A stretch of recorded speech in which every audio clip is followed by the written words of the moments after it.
Hour রেস্টে রেখে আপনাদের সামনে ফিরে আসছি। দেখুন আমার এখানে নিমকির ইয়েটা আমার বেলা হয়ে গেছে। আমি এবার এগুলোকে সরু সরু স্ট্রিপ কেটে নিচ্ছি।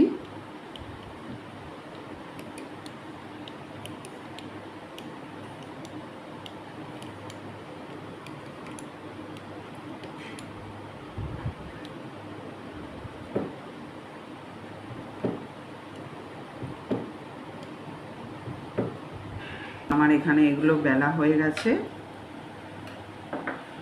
দেখুন আমার এখানে এগুলোকে আমার হয়ে গেছে। এরকম করে আমি প্রত্যেকটা বেলে নিয়ে কেটে আপনাদের সামনে ফিরে আসছি। দেখুন আমার তেল গরম হয়ে গেছে। এবার আমি নিমকিগুলো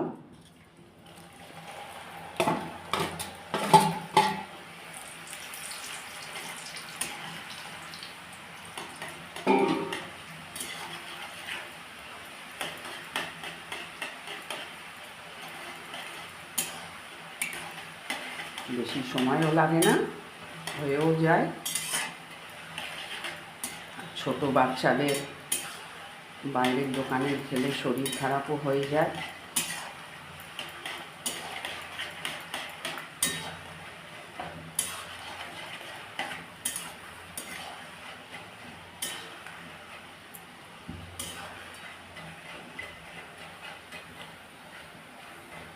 দেখুন আমার এখানে ভাজা হয়ে গেছে। আমি তেলটা ঝাড়িয়ে একটা পাত্রে রেখে আপনাদের সামনে ফিরে আসি। আমার এখানে মিনি ভেজ চান্স কুচো নিমকিটা আমার হয়ে গেছে। এই রেসিপিটা আমি আজকে গপুকে নিবেদন করব, কেন জন্মাষ্টমীর সময় এগুলো গপু সোনাকে খুবই দিতে হয়, কেন নোনতা তো একটা লাগবেই।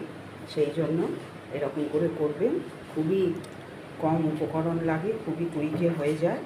আর এই রেসিপিটা যদি আপনাদের ভালো লেগে থাকে তাহলে প্লিজ আমাকে একটা লাইক করে আমার পাশে থাকবেন। হরে কৃষ্ণ, রাধে রাধে।